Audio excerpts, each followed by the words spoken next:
에베소서 3장 1절부터 6절까지입니다. 에베소서 3장 1절부터 6절까지예요. 하나님 말씀 받습니다. 이러므로 그리스도 예수의 일로 너희 이방인을 위하여 갇힌 자 된 나 바울이 말하거니와 너희를 위하여 내게 주신 하나님의 그 은혜의 경륜을 너희가 들었을 터이라. 그 계시로 내게 비밀을 알게 하신 것은 내가 먼저 간단히 기록함과 같으니 그것을 읽으면 내가 그리스도의 비밀을 깨닫는 것을 너희가 알 수 있으리라. 이제 그의 거룩한 사도들과 선지자들에게 성령으로 나타내신 것 같이 다른 세대의 사람의 아들들에게 알리지 아니하였으니 이는 이방인들의 복음으로 말미암아 그리스도 예수 안에서 함께 상속자가 되고 함께 지체가 되고 함께 약속에 참여하는 자가 됨이라. 아멘. 하나님의 말씀입니다. 오늘은 이 그리스도의 비밀, 영어 번역은 어떻게 했는지 모르겠지만 Secret of Christ라고 했나요? 하여간 그리스도의 비밀, 이 비밀에 대한 것을 좀 이야기하려고 합니다. 혹시 여러분들은 이런 단어나 어떤 이런 말을 들어보시거나 혹시 사용해 보신 적이 있는지 한번 여쭤보겠습니다. 너 그거 알아? 이거 나만 알고 있는 건데 너에게만 알려줄게. 절대로 다른 사람에게 말하면 안 돼 라고 하는 거, 혹시 이런 말을 해보셨거나 들어보신 적이 있으십니까? 있죠. 어린아이들이 보통 이런 말을 많이 해요. 좀 당황스러운 건데 우리 딸이 속닥속닥 하거든요. 근데 비밀스럽게 속닥속닥 해야 되는데 무슨 얘기하는지 다 들려요. 그러면서 저한테 아빠는 모르지? 하는 거예요. 아니 다 들었는데 어떻게 몰라요? 근데 좀 모른 척을 하죠. 모른 척을 하면 그게 재밌다고 까르르 웃어요. 아이러니한 것은 누군가에게 비밀을 발설하는 순간 더 이상 그것이 비밀이 아닌 것이 되는데도 불구하고 왜 이런 방식으로 사람들은 표현을 할까요? 그것은 아마도 비밀이 주는 비밀스럽다, 신비스럽다라고 하는 이것에 어떤 특별한 힘이 있다는 것을 알기 때문일 것이에요. 여러분, 출생의 비밀 대표적으로 뭐가 있을까요? 저는 미운 오리 새끼 같습니다. 그죠? 자기가 백조인지도 모른 채 출생의 비밀을 안고 나는 왜 저렇게 못생겼을까 하고 평생을 살아가다가 어느 순간 어머 나는 백조였나 봐 하고 날아다니는 출생의 비밀, 성공의 비밀, 연애의 비밀. 여러분 이런 주제들 한 번씩은 다 들어봤을 겁니다. 우리가 왜 이런 단어들 또는 이런 주제들로 서로 이야기를 나누고 혹은 영상 매체와 미디어들이 왜 이런 주제를 가지고 여전히 작품을 만들고 책을 쓸까요?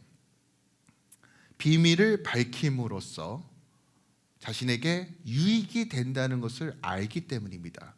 그러니까 세상은 이런 구조로서 비밀을 사용해요. 그래서 우리가 알 수 있는 것은 비밀이라고 말할 때 반드시 이유와 목적이 항상 따라다닌다는 것이에요. 혹시 여러분들은 남들이 모르는 비밀을 가지고 계십니까? 뭐 한두 개씩은 가지고 계실 거라고 생각이 듭니다. 예를 들어서 저 같은 경우는 왼쪽 다리 허벅지에 점이 하나 있습니다. 비밀을 발설했어요. 저희 어머니에게 물어봤습니다. 이 점은 뭔가요? 했더니 저희 어머니가 옛날에 그런 얘기 하셨어요. 전쟁 나면 너 찾으려고 찍었다 그러더라고요. 물론 제가 이렇게 웃자고 하는 얘기인데 진짜 점이 있는데 남들에게 들키면 안 되는 비밀들이 있잖아요. 그죠? 전 누구나 비밀을 가지고 있다라고 생각합니다. 그런데 그것을 비밀로 하는 이유와 목적이 있죠. 그것이 선한 의도든 악한 의도든 반드시 개인적인 이유든 그 비밀에는 목적과 이유가 있다는 것이에요. 에베소서뿐만이 아니라 성경에는 비밀이라는 단어가 꽤 많이 나옵니다. 신약 성경에만 무려 26번, 26번이나 나와요. 근데 독특한 것은 26번 중에 12번, 거의 반이라는 수치가 두 서신서에 집중적으로 나옵니다. 그것이 바로 에베소서와 골로새서입니다. 이 비밀이라는 이 헬라어 단어는 미스테리온이라는 단어를 사용하는데 감춰져 있는 거, 은밀한 지식, 신비한 정보라는 의미를 가지고 있어요. 자, 그런데 이 신비한, 아주 감추어진 은밀한 정보라고 말하는 뜻을 가지고 있는 이 단어가 무려 12번이나 에베소서와 골로새서에 기록되어 있다는 것은 분명히 특별한 의도와 목적이 있다는 것을 우리가 알 수 있습니다. 에베소서와 골로새서를 읽다 보면 여러분들 혹시 이게 같은 서신서인가? 라고 할 정도로 매우 유사합니다. 그 이유는 두 서신서 다 AD 62년에 로마 감옥에 있을 때 쓰던 서신서이기 때문입니다. 그리고 에베소서와 골로새서는 동일하게 소아시아 지역에 있었던 교회입니다. 물론 에베소서와 골로새서가 거리가 있습니다. 꽤 있어요. 그럼에도 불구하고 소아시아에 있는 교회라는 거, 그리고 이 두 개의 서신서가 대략 50% 정도가 같은 주체, 같은 구조로 되어 있습니다. 그렇다면 우리가 좀 생각해 봐야 돼요. 왜 이 두 서신서에서 이 그리스도의 비밀, 특히 이 비밀이라고 하는 이 단어를 사용한 의미가 무엇일까에 대해서 우리가 좀 고민해 보고 우리가 한번 살펴봐야 한다는 것이에요. 에베소서와 골로새서가 매우 유사하지만 차이점은 있습니다. 어떤 차이점이냐면 두 서신서 다 강조점으로 다루고 있는 주제가 무엇이냐면 우리가 믿는 예수 그리스도가 누구야 하는 것과 예수 그리스도와 교회의 관계가 무엇인지를 설명하는데, 우리가 지금 살펴보고 있는 에베소서는 교회가 무엇인지에 대해서 강조점을 두고 있다라면, 골로새서는 교회의 머리신 예수가 누구인지에 대해서 더 강조점을 두고 있어요. 그래서 오늘 저는 이제 비밀이라는 이 단어를 살펴볼 텐데, 에베소서보다는 조금 더 골로새서를 살펴봄으로써 함께 그리스도의 비밀이 무엇인지를 조금 더 밝히고 명확하게 좀 함께 좀 살펴보려고 합니다. 제가 앞서 말씀드린 것처럼 사람들은 이 비밀에 대하여 지대한 관심을 가지고 있어요. 그리고 이 비밀을 다룰 때 마치 나의 유익과 나의 목적을 위해서 이 비밀을 사용하는 구조로서 이 시스템, 이 세상이 움직인다는 것을 우리가 알 수 있습니다. 영상물을 제작할 때도 마치 이런 것 같죠. 이건 나만 알고 있는 이야기인데 이 이야기를 너에게도 알려줄게 라는 형태로서 영상물이 제작된다는 것을 우리가 알 수 있죠. 영화뿐만이 아니라 요즘 나오는 유튜브들도 다 동일합니다. 종교, 교육, 정치, 모든 것들이 마치 이런 형태예요. 너 그거 몰랐어? 이게 진리야. 너 이거 알아야 돼. 그러면 우리는 궁금한 거예요. 대체 이런 것을 밝히는 이유와 목적이 무엇일까? 대부분은 자신의 이익과 유익을 위해서, 수익을 위해서 그런 구조로 되어 있다는 것이에요. 그리고 왜 이런 방식으로 자꾸 영상물이 제작되고 책이 발간되는가? 여전히 사람들은 비밀을 알고 싶어하는 욕구와 그리고 목마름에 여전히 살아간다는 그런 인간의 가지고 있는 기본적인 심리가 여전히 있다는 것을 우리가 알 수 있다는 거예요. 그런데 오늘날뿐만이 아니라 당시 로마 시대에서도 동일했다는 것이에요. 사람들은 늘 비밀이 무엇인지 관심이 많았어요. 그리고 비밀을 알기 원했습니다. 그런데 유달리 소아시아 지역은 다른 지역에 비해서 더 많은 관심이 있었어요. 그러니까 비밀을 알기 위해서 정말 혈안이 되어 있었어요. 유별나게 관심이 많았다는 것이에요. 유별난 열정이 있었다는 것이에요. 그 이유가 무엇일까에 대해서 제가 문헌을 통해서 조금 공부해 보니까 특별하게 소아시아 사람들은 종교심이 강했고 어떤 샤머니즘적인 성향이 강했다는 것을 어느 정도 우리가 알 수 있었어요.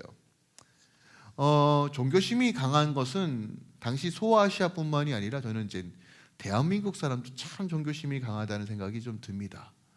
뭔가 불안해하고 그래서 뭔가 알고 싶어하고 뭔가 비밀을 깨달음으로써 어떤 새로운 것을 이룰 수 있다라는 어떤 호기심이 강한 나라가 대한민국 사람이지 않을까라는 생각이 들어요.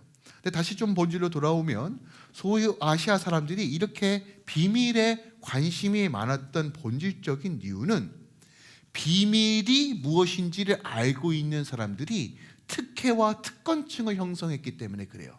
그러니까 비밀을 알고 있음으로써 남들과 차별성을 두었고, 이 비밀을 가지고 있는 것만으로도 누군가로부터 인정과 그리고 존경과 그리고 영향력을 행사할 수 있는 사람이 될 수 있었기 때문에 그래요. 그러니까 비밀이 뭐예요? 남들과 공유하지 않는 나만 가지고 있는 특별한 것입니다. 그러므로 이 비밀은 자연스럽게 특권층과 권세와 직위를 구별하려는 어떤 기준점이 되었다는 것이에요. 그래서 이런 특혜와 그리고 이런 권세와 이런 영향력이 있었기에 소아시아 사람들은 그 비밀을 소유하기 위해 어떻게 보면 전 재산을 다 팔아서라도 그것을 얻기 위해 혈안이 되어 있었다는 것이에요. 그리고 비밀을 소유한 사람은 저 사람은 참 영적인 사람이야, 저 사람은 참 지혜로운 사람이야, 저 사람은 구원받은 사람이야, 저 사람은 영생할 사람이야 할 정도로 그렇게 친성과 영향력을 행사했다는 것이에요. 일반적으로 우리 예수 믿는 사람들 말고요, 일반적으로 사람들은요, 자신만 특권을 누리길 원해요. 근데 예수를 잘 믿는 사람의 특징이 뭐예요? 나도 누리고 너도 누렸으면 좋겠다라는 선한 마음이 생기는데, 인간의 본성, 죄된 본성의 특징은 뭐냐면 나만 특권을 누리기 원해요. 그래서 내가 누리는 특권을 남에게 절대로 공유하는 걸 허락하지 않아요. 왜 그럴까요?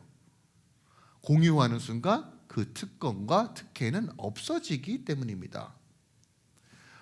한국 드라마에서요, 주로 다루고 있는 주제 중에 하나가 바로 아이들의 입시에 대한 주제를 다루는 드라마가 참 많이 있어요. 제가 최근에 봤던 드라마 목사님도 드라마 보는구나. 네, 드라마 봐요. 일타 스캔들인가 라는 드라마예요. 근데 그 주제가 뭐냐면 이제 고3 아이들이 일타 강사한테 특별하게 과외를 받아요. 과외라고 표현하기보다는 학원에서 그들에게 좀 특혜를 줍니다.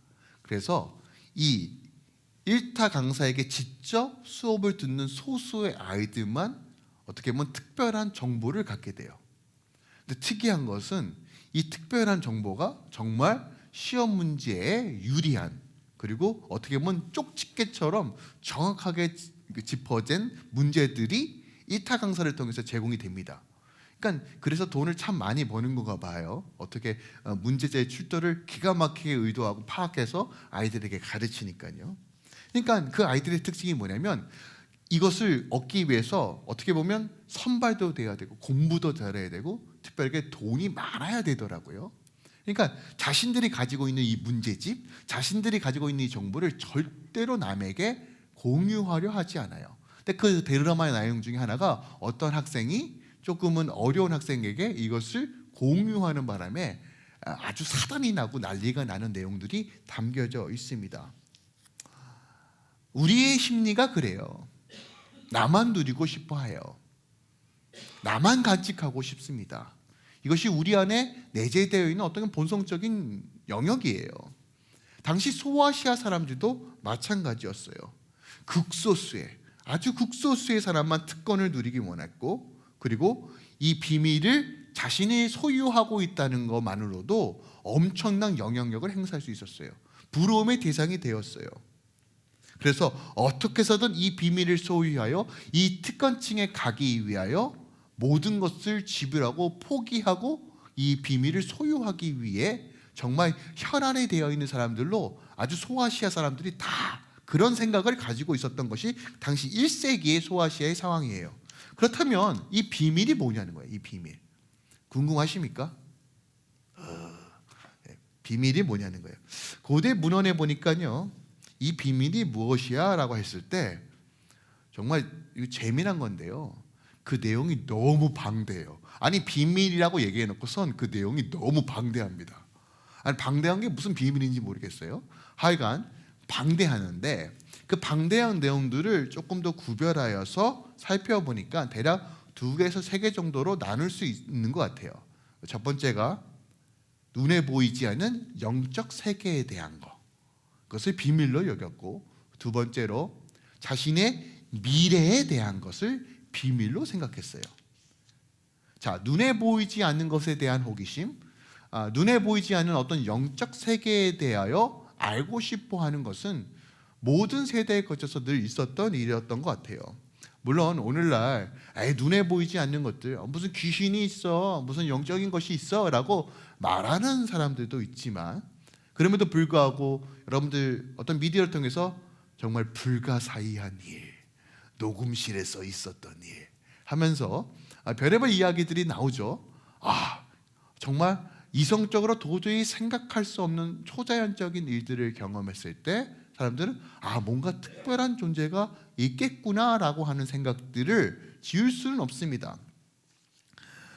눈에 보이지 않기에 어떻게 보면 당연한 결과일 수 있죠. 궁금해하고 특별하게 이 영적 세계가 무엇일까, 이 비밀이 무엇일까 알기 위해서 사람들이 늘 고민하고 궁금해했다는 것이에요.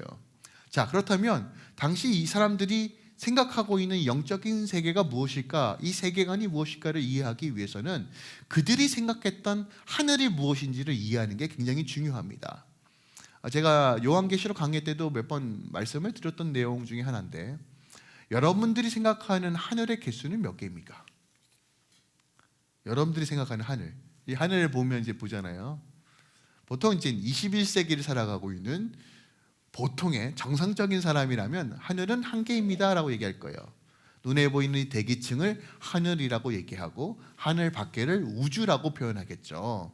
근데 당시 소아시아 사람들에게, 특히 에베소서와 골로새 지역에 있는 사람들에게 당신들 하늘은 몇 개로라고 얘기한다면 이렇게 얘기할 겁니다. 하늘은 7개입니다. 왜 하늘이 7개야? 그런데 그들은 하늘이 7단계로 이루어졌다라고 생각했어요. 그리고 7단계 안에는 영들로 충만한 계층으로 나누어져 있다고 생각했어요. 그러니까 각 층마다 영들, 눈에 보이지 않는 영의 세계와 영들로 가득 차 있다. 그래서 이 영들의 비밀을 풀어야지만 이 하늘에 도달할 수 있다라고 생각했어요. 이해가 되십니까? 그래서 이 영들의 비밀을 풀고 한 단계, 두 단계, 세 단계, 그 다음 단계, 그래서 마침내 finally 7단계 하늘을 뚫어야지만 구원에 이를 수 있다라고 생각했어요. 그러니 이 비밀을 알기 위해 발버둥을 칠까요, 안 칠까요? 칠 수밖에 없는 거예요. 이 영들의 조건이 무엇인가? 이 영들은 누구인가? 이 영들에게 잘 보이기 위해서는 어떻게 행동해야 되는가? 영의 진노를 막기 위해서는 어떻게 해야 되는가? 이런 정보와 비밀을 알기 위해서 그들은 어떠한 대가를 지불해서라도 그것을 알려고 했다는 것이에요. 자, 문헌에 의하면 이런 거예요. 자, 이 영들과 싸우기 위해서는 자기 힘으로는 못한다고 기록되어 있어요. 그래서 이 영들의 지식을 빼앗고 또 이 영들과 맞서 싸우며 나아가기 위해서는 더 큰 주술사, 더 악한 어떤 마법사를 동원하여서 주술적 형태를 통해서 이 영과 대적하고 싸워서 이 층을 뚫어내야 된다고 생각했어요. 그리고 그 핵심은 바로 비밀을 소유해야지만 이 층을 뚫을 수 있다라고 생각했다는 것이에요. 그러니까 자연스럽게 점술 그리고 점성술에 집착할 수밖에 없는 거예요. 이 비밀을 풀어야지만 구원에 이른다라고 믿었기 때문입니다. 그리고 이 비밀을 소유한 자는 자연스럽게 특권층이 형성되겠죠. 그러면 이런 거예요. 내가 이 비밀을 알려줄게. 너 나한테 얼마 줄 거야? 라고 하는 것이 자연스럽게 형성이 될 수밖에 없는 거예요. 영적인 것에 관심을 갖는 것, 그들이 왜 이렇게 집착했을까요? 이유는 하나입니다. 이 영이 내 삶에 영향을 준다라고 믿었기 때문에 그래요. 그러니까 내가 성공하기 위해서는, 내가 건강하기 위해서는, 내가 출세하기 위해서는, 우리 자녀가 잘 되기 위해서는 누구에게 잘 보여야 되는 거예요? 누구를 이겨야 된다고 생각하는 거예요. 이 영들을 다스리고 이 영들을 돌파해야 된다라고 생각했기 때문에요. 그래서 눈에 보이지 않는 세계가 눈에 보이는 세계를 다스리고 통치한다라고 굳건하게 믿었기 때문에 이 비밀을 소유해야 된다라고 생각했어요. 또한 이들이 비밀에 집착했던 이유는 자신의 미래가 이 비밀에 달려 있다라고 생각했기 때문입니다. 조금은 조심스러운 얘기를 해보겠습니다. 여러분 혹시 점집 가셔서 본 적 있으십니까? 점 보러요. 할렐루야. 가지 마세요. 이따 청년들에게 물어보면 타로는 한 번씩은 다 봤을 것 같아. 타로나 사이킥이나 점을 보는 사람들의 심리가 뭘까요? 아유, 목사님 그 정도는 그냥 호기심으로 볼 수 있죠. 아니 뭐 연애할 때 재미로 우리 궁합이 잘 맞아요. 뭐 이런 거 볼 수 있잖아요. 진짜 뭐 볼 수 있잖아요. 뭐 그렇게 가볍게 생각할 수 있지만 본질적으로 미래에 대한 두려움 때문 아닙니까? 우리가 솔직하게 말씀드리면 두렵기 때문에 모르기 때문에 그런 데를 찾는 거 아닐까요? 여전히 예수를 믿어도 모르겠어요. 여기는 이제 점집이 없으니까 한국은 그렇게 우리 권사님들이 그렇게 점집을 간대요. 권사님이 점을 보러 간대요.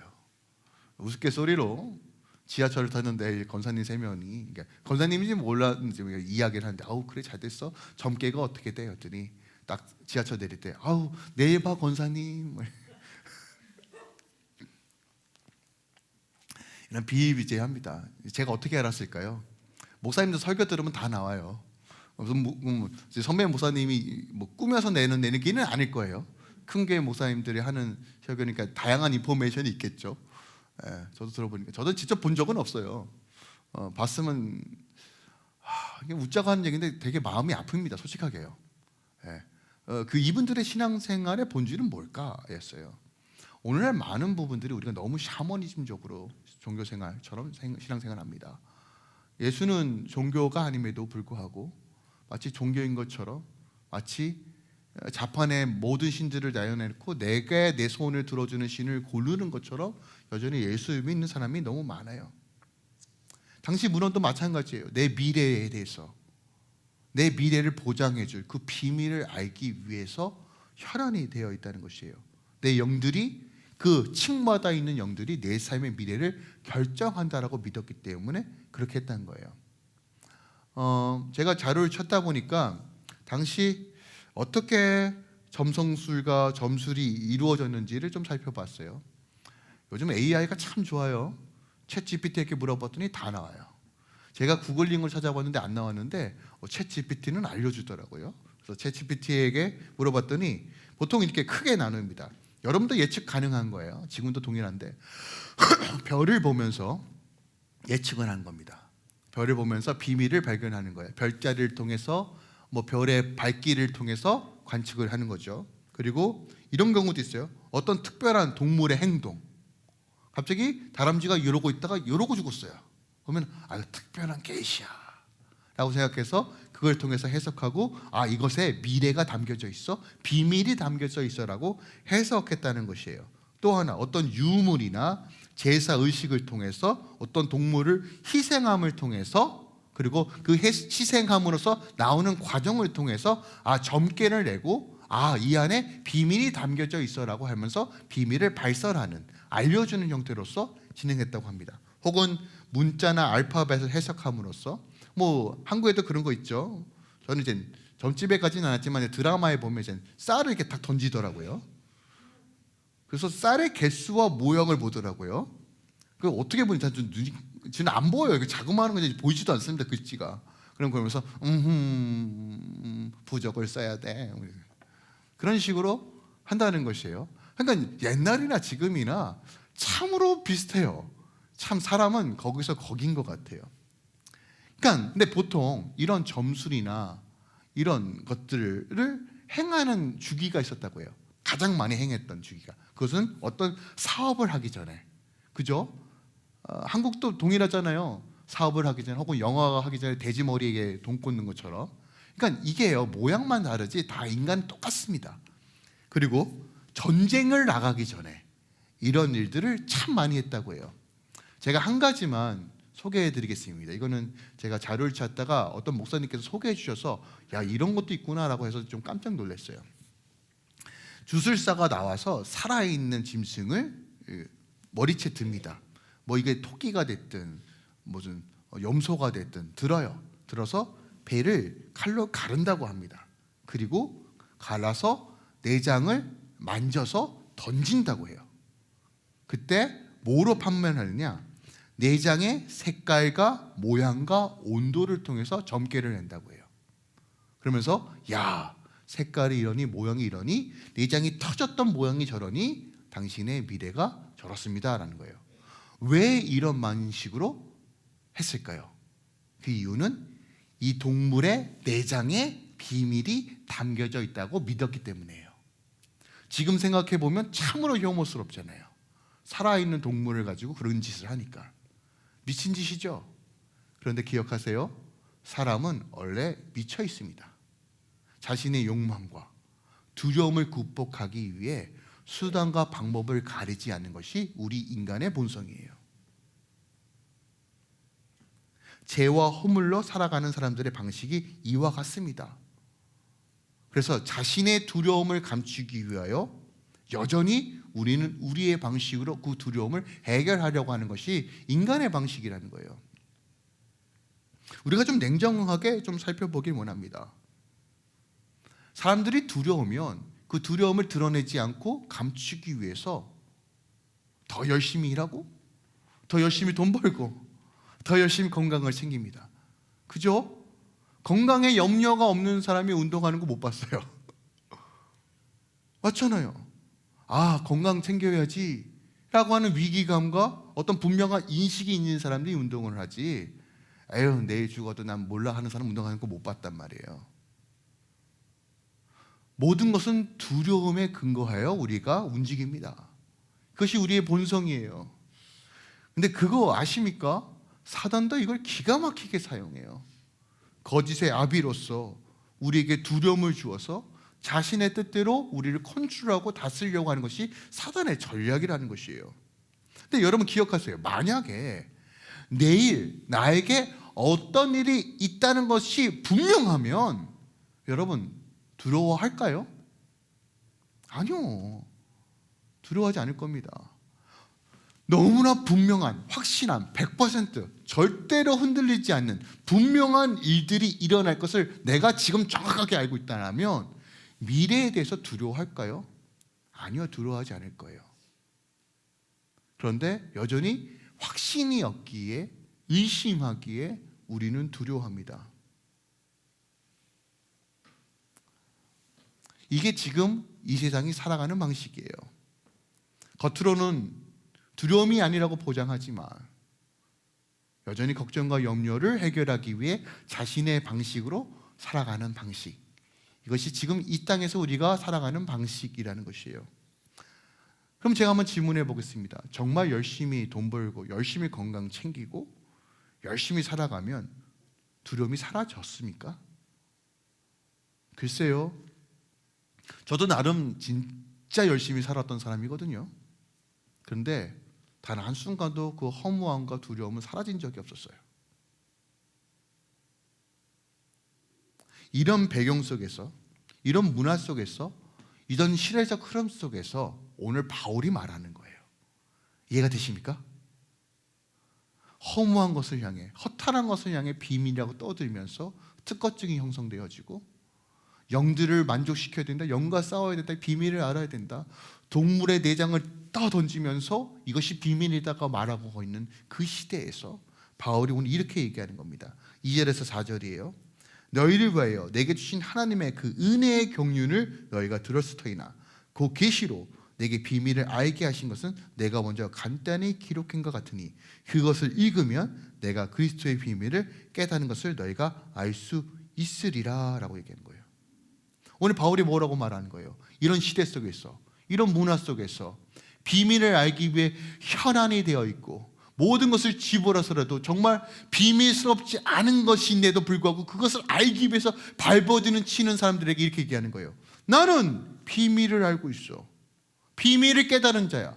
근데 여기서 멈추지 않아요. 이게 놀라운 거예요. 그런데 너 그거 아니? 누구든지 이 글을 읽으면 그 비밀, 그 신비한 것이 무엇인지 다 알 수 있어라고 아예 공개를 해버리는 거예요. 다 감추려고 했던 그 시대에 자기만 알려고 했던 그 비밀이 바울은 뭐라고 얘기합니까? 이 글을 읽으면 다 알 수 있어라고 공개하는 거예요. 다시 말씀드립니다. 비밀은 공개하는 순간 그 가치가 상실돼요. 누구에게 나누어주는 순간 그 비밀은 가치가 없게 됩니다. 그럼에도 불구하고 바울은 담대하게 선포하는 거예요. 비밀이 여기에 있다. 여러분, 이게 복음의 능력이라는 거예요. 제한할 수 없는 하나님의 능력이라는 것이에요.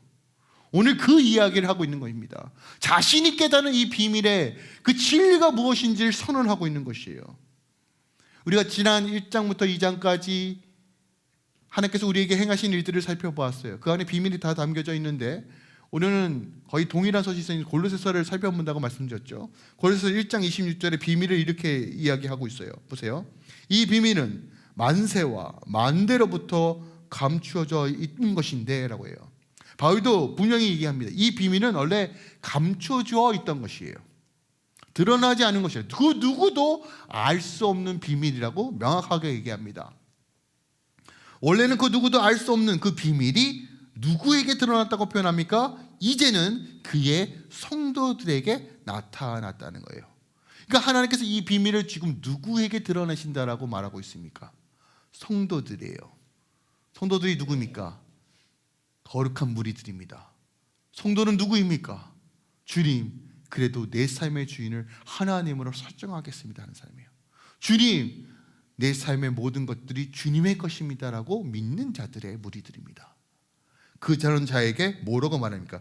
더 이상 숨김없이 주를 영접하는 자에게 이것을 밝히 전부 보였다라고 얘기합니다.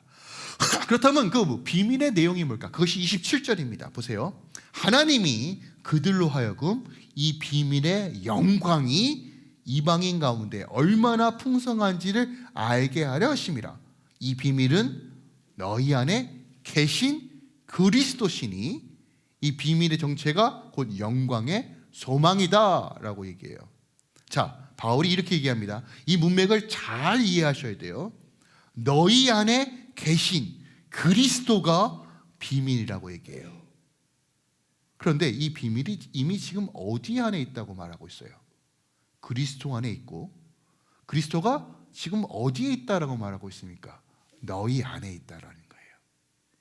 이미 너희가 그 비밀을 소유하였고 그 비밀은 우리 주 예수 그리스도시다라고 얘기해요.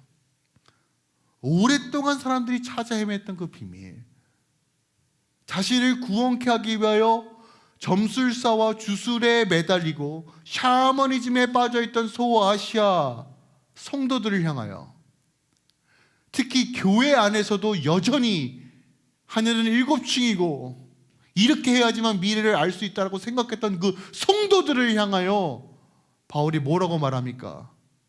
여러분, 비밀은 우리 주 예수 그리스도시고 그 비밀이 이미 여러분 안에 있다라고 얘기하는 거예요.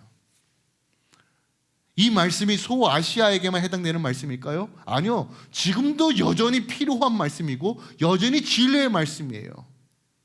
예수를 믿어도 이 비밀을 소유한 자처럼 살아가지 않아요. 세상에서 그 비밀을 풀려고 하는 수많은 사람들이 여전히 교회 안에 있다는 것이에요.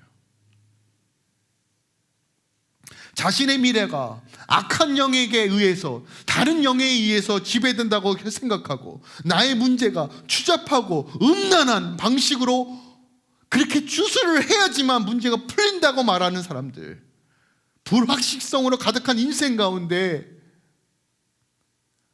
하나님의 방식이 아니라 여전히 세상의 방식으로 내 문제를 풀어야 된다고 생각하는 오늘날 우리들에게 바울이 말하는 겁니다. 비밀은 예수 그리스도십니다라고 얘기하는 거예요. 여전히 미래가 두렵죠. 한참도 모르죠. 미래가 안 들어온 사람이 대체 어디 있습니까? 저도 두려워요. 내일 대체 무슨 일이 있을까? 염려하고 걱정이 어떻게 안 찾아옵니까? 그럼에도 불구하고 바울이 선언하는 것이에요. 우리가 예수 그리스도 흔들리지 않은 산돌 위에 우리가 서 있다라면, 생명의 근원이신 예수를 소유한 자라면 오늘 우리는 두려움이 아니라 담대함으로 나아갈 수 있다라고 얘기하는 거예요. 두려워할 필요가 없다는 거예요. 두려움에 끌려가 세상의 방식으로 그 비밀을 찾아 현안이 되어서 발버둥 칠 이유가 없다는 거예요. 이미 우리 안에 예수 그리스도라는 그 비밀이 이미 있다라는 것이에요. 하나님의 말씀은 여전히 우리에게 그 비밀이 무엇인지를 말하고 있어요. 저는 제가 이번 한 주 코스타 섬기면서 아이들 상담을 되게 많이 했어요. 1시간씩 상담했는데 제가 9시 반부터 5시까지 상담했어요. 얼마나 많은 아이들을 상담했는지, 그 전에 이 아이를 상담하고 있는데 그 전에 아이 상담했던 내용이 헷갈려가지고 너 이름이 뭐니? 하고 수차례 물어봤는데, 제가 놀랬던 게 뭐냐면 여전히 우리 아이들이 어리지만은 않더라고요. 그들의 삶에 대한 진지한 고민들, 신앙의 고민들을 보면서 근데 그 아이들에게 여전히 공통적으로 발견되어 있는 것들이 뭐였냐면 여전히 미래에 대한 두려움이었어요. 이거는 인간의 어떻게 보면 숙명 같은 거예요. 다시 말씀드립니다. 두렵지 않은 사람 없어요. 두렵죠. 왜요? 모르기 때문에요. 근데 그럼에도 불구하고 예수를 믿는다는 건 대체 어떤 의미일까요? 두려움을 넘어 하나님의 통치와 그 약속대로 이루시는 하나님을 믿는 것이에요. 이사야 말씀입니다. 이사야 43장 1절 말씀 너무 좋아요. 야곱은 우리를 말하는 거예요. 너희를 창조하신 여호와께서 지금 말씀하시느니라.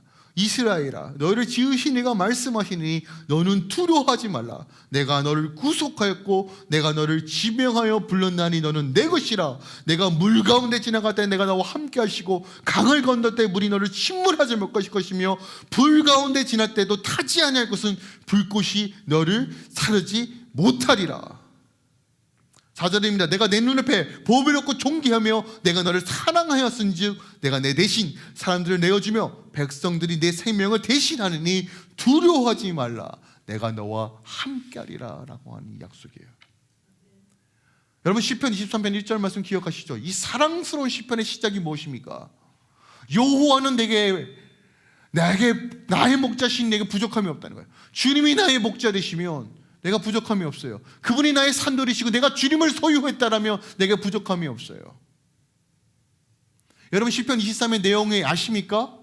푸른 초대 쉴만한 물가로 인도하세요. 그런데 우리가 때로는 사망의 음침한 골짜기를 지나가야 돼요. 왜요? 물을 얻기 위해서는 골짜기로 가야 됩니다. 근데 그 골짜기는 어떤 골짜기예요? 야수들, 맹수들이 도사리는 곳이에요. 근데 주님께서 뭐라고 말씀하시니까 내가 너를 지키겠다고 말해요. 여러분, 5절 말씀이 핵심이에요. 시편 23편 5절 말씀. 여러분, 이 말씀은 이렇게 해도 해석 가능합니다. 보세요. 주께서 내 원수의 모습에서 내게 상을 베풀어 주시고 기름은 내 머리에 바르셨으니 내 잔이 넘치나이다요. 무슨 얘기냐면 원수 앞에서, 문제 앞에서 콧노래 부른다는 거예요. 여러분, 이게 가능하십니까? 미래에 대한 두려움, 걱정과 근심 앞에서 뭐 한다는 것이에요? 콧노래 부른다는 거예요. 어떻게 이게 가능하죠? 어떻게 해요? 그 비밀이신 예수 그리스도가 내 안에 계시기 때문에 그래요. 이미 구원이 내 안에 있기 때문에 그래요. 마태복음 14장에 보면요, 아주 재미난 그림이 나옵니다.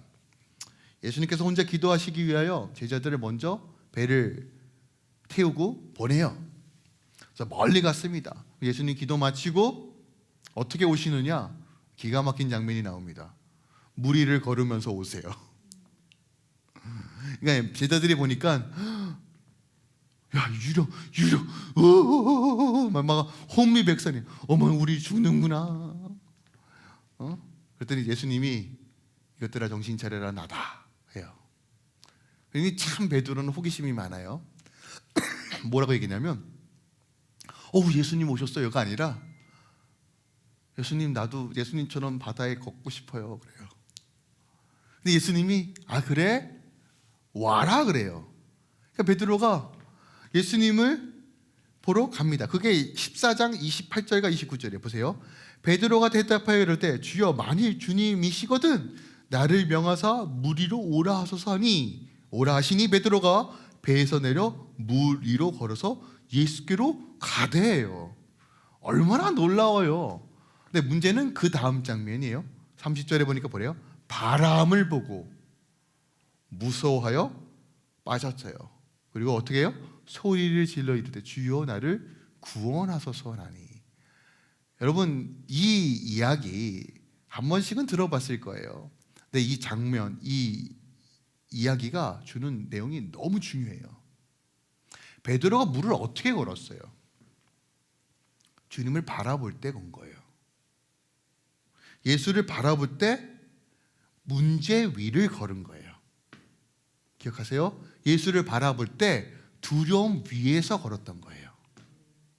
예수를 바라볼 때 내 안에 수많이 우겨싸짐과 공포와 두려움 위에서 걸었던 거예요. 세상이라는 바다가 베드로를 침몰시킬 수 없었던 거예요. 걱정과 근심, 세상의 비밀이라고 말하는 그 헛된 비밀, 거짓된 것이 베드로를 침몰시킬 수 없었던 거예요.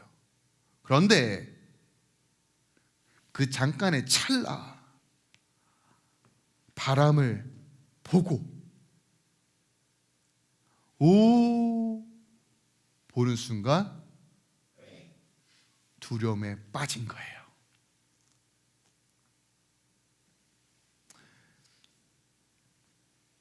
허우적거리는 인생. 여러분 이런 표현을 쓰죠. 살기 위해 돈 번다, 살기 위해 먹는다, 살기 위해 일한다, 살기 위해 버틴다. 인생이 마치 살기 위해 발버둥 치는 인생으로 설정되어 있는 이 세상. 목숨 유지하기 위해 비밀을 찾아 헤매는 형태로 살아가는 이때에 주님께서 말씀하시는 거예요. 살기 위해 바둥치는 삶이 아니라 문제 위를 걷는 예수를 바라보라는 거예요. 이게 비밀이라는 거예요. 이 비밀을 너희가 소유하였다라고 말하는 것이에요. 또한 비밀은 예수님께만 소망을 두는 거예요. 여러분 이 말씀 잘 아실 거예요. 시편 42편 5절 말씀이요. 내 영혼아 어찌하여 낙심하느냐, 어찌하여 불안해하는가. 너는 하나님께 소망을 두라. 그가 나타나 너를 도우시리라. 외치는 거예요. 여러분 상관에 두려움이 있고 낙심이 찾아올 때 성경은 뭐라고 말합니까? 어찌하여 두려워하느냐. 너희는 하나님께 소망을 두라. 십자가에 소망을 두라. 예수께 소망을 두라. 그가 너를 도우시리라 라고 약속하세요. 내가 예수를 바라보는 때, 내가 예수를 바라보는 것만큼 내 안에 두려움은 깨지는 것이에요. 내가 예수께 가치를 두는 순간 내 삶은 하나님의 샬롬으로 채워지는 것이에요. 그런데 세상의 방식과 그 비밀을 알기 위해 여전히 세상의 방식을 추구한다면 여러분 삶 가운데 화평과 화목은 없습니다. 자유함은 없습니다. 그래서 우리에게 중요한 건 뭐예요? 믿음이에요. 믿음. 두려움을 떨쳐내고 하나님을 바라볼 믿음이 우리에게 필요해요. 두렵다라는 말에 동의어는 믿음이 없다와 같은 거예요. 내가 주를 향한 믿음이 온전하면 내 안에 두려움은 반드시 깨집니다. 사도들이 겁이 참 많았던 인물들이에요. 성령의 충만을 받고 믿음이 온전해지니 어떤 일이 벌어져요? 간이 배 밖으로 나와요. 내가 보고 들은 것 증거하지 않을 수 없다. 매 맞고 죽을 고비 속에서도 그렇게 담대하게 선포합니다. 순교하는 그 자리에서도 담대하게 선포해요. 그러므로 우리 안에 중요한 질문은 이거예요, 여러분. 정말 여러분 삶에서 예수님이 그리스도이십니까? 예수님이 여러분의 구원자이십니까? 주님이 우리의 생명을 지키신다는 것을 믿으십니까? 하나님의 선하심으로 인도하심을 믿으십니까? 대답이 없으니까 계속 할 거예요. 여러분 정말 예수님 믿으십니까? 할렐루야. 정말로요? 정말로요? 그런데 왜 예수님 없는 것처럼 사십니까? 살아 역사하시는 하나님이 없는 것처럼 왜 사시냐고요? 왜요? 내가 믿는다고 고백하는데 그래도 예수님 바라보려고 발버둥 치는다면 믿음으로 좀 취하세요. 두렵죠? 여러분 안 두렵다는 얘기가 아닙니다. 걱정과 염려 찾아와요. 저도 별반 다르지 않아요. 저 겁 되게 많아요. 전 벌레 진짜 무서워합니다. 미래에 대한 걱정이 많아서 아시는 분은 아시겠지만 예전에 공황 증상도 있었어요. 근데 공황 증상을 제가 분석해 봤더니 상담도 받고 분석을 했더니 결국은 내가 내 삶을 컨트롤하려고 하는 의지가 너무 강했어요. 그러니까 내 계획과 벗어나는 일들에 대해서 화가 치밀어 오르고 이 화가 주체가 되지 않으니까 공황 증상까지 오더라고요. 분석해 보니까 완벽주의 성향들이 좀 그렇대요. 그래서 제가 지금은 거의 없어요. 얼마나 할렐루야인지 모르겠어요. 근데 가끔씩 그런 생각도 있어요. 유명한 목사님들이 공황 증상 다 있길래 하나님 저도 하나 좀 다시 회복하면 안 될까 뭐 이런 생각도 있는데 anyway 없었으면 없는 게 좋죠. 없는 게 좋아요. 그 증상 너무 싫어요. 막 너무너무 싫어요. 근데 결국은 우리의 삶을 내가 컨트롤하려고 하는 욕망이 있지 않습니까? 비밀을 찾아 헤매는 것은 바로 이와 같아요. 내 삶의 주인을 내가 설정하니까 내가 컨트롤하려고 하고 내가 비밀을 알므로써 내 더 나은 삶을 바라고 싶어하는 내 욕구와 욕망이 아닙니까? 근데 믿음으로 사는 삶은 뭐예요? 그리스도를 아는 비밀은 무엇이냐는 거예요.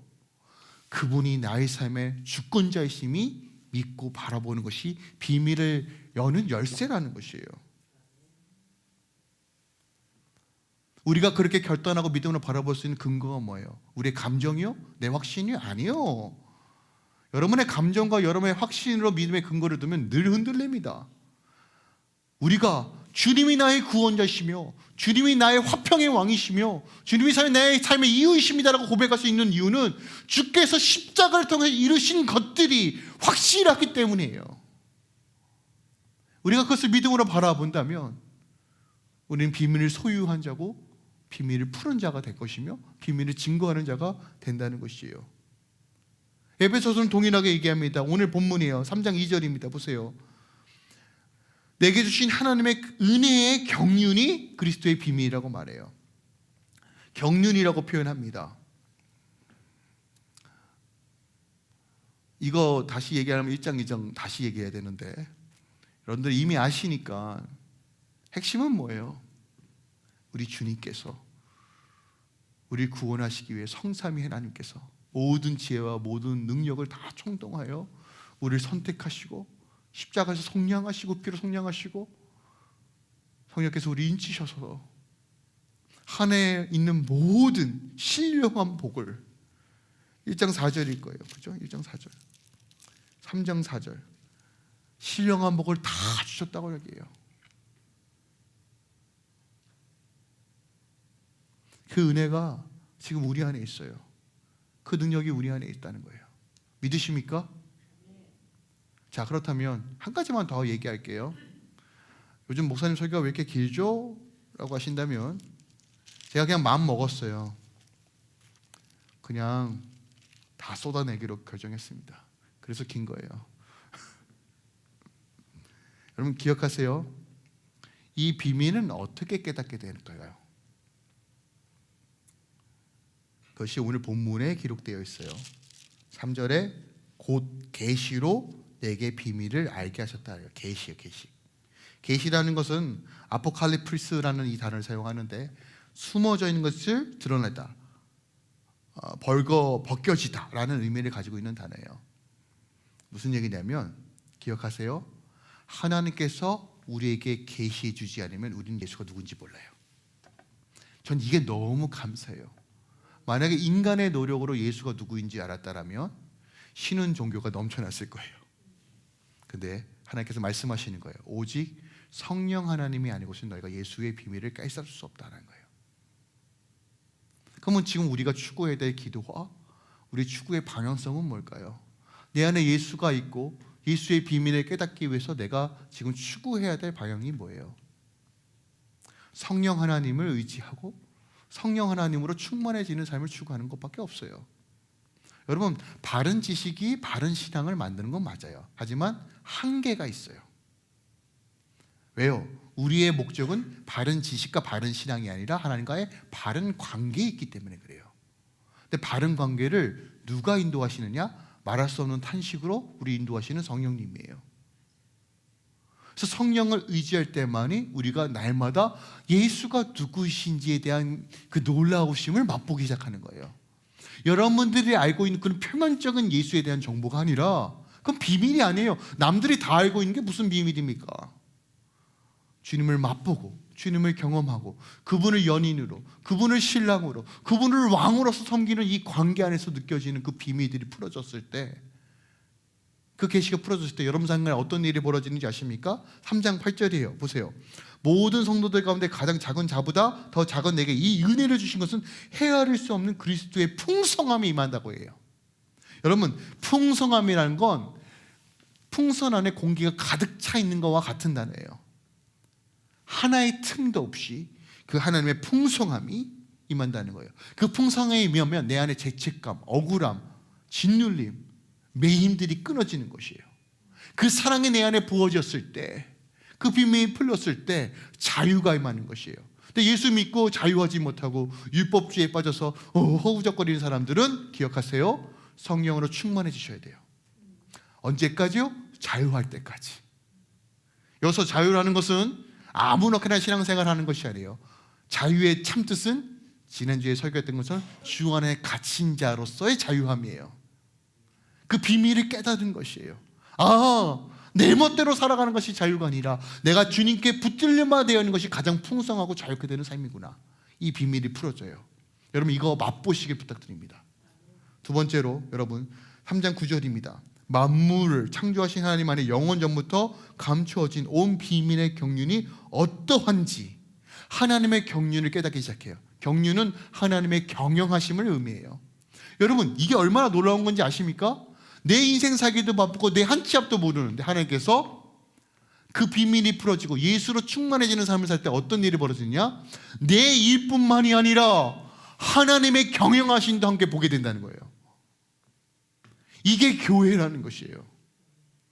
저는 하나님의 일하심을 목도하는 것을 너무 사모합니다. 그래서 이번 코스타 때 하나님의 일하심을 목도하고 제가 엎드렸어요. 하나님 하시는군요. 제가 10년을 기도하던 일들의 열매들을 보기 시작하니까 전 너무 감격스러웠어요. 그 하나님이 여러분에게 계획이 없을까요? 그 하나님이 여러분의 삶을 인도하지 않을까요? 아니요, 여전히 인도하십니다. 근데 그걸 봐야 될 거 아니에요. 이제 그 비밀을 소유하시고 예수로 충만해지시길 부탁드립니다. 충만해져야 돼요. 그 사랑에 부음받아 되고 그 비밀이 내 안에 충만해지면 우리는 하나님 앞에 엎드릴 수밖에 없고 예수를 닮아가는 삶이 내 삶에 이루어지고 주님께서 행하신 것대로 행하는 능력들이 우리 안에 풀어지는 것이에요. 이게 그리스도의 비밀입니다. 저는 여러분들이 그리스도의 비밀을 간직하고 그 비밀을 증거하는 자로 사시길 또 축복하고 또 부탁드립니다. 이게 교회로 살아가는 것이고 이게 능력으로 살아가는 것입니다. 두려움이 아니라요, 걱정과 근심이 아니라 우리가 정말 예수 믿는 사람처럼 살아갑시다. 이번 한 주도 주님으로 충만하게 또 승리하는 삶 사시길 예수 그리스도 축원드립니다.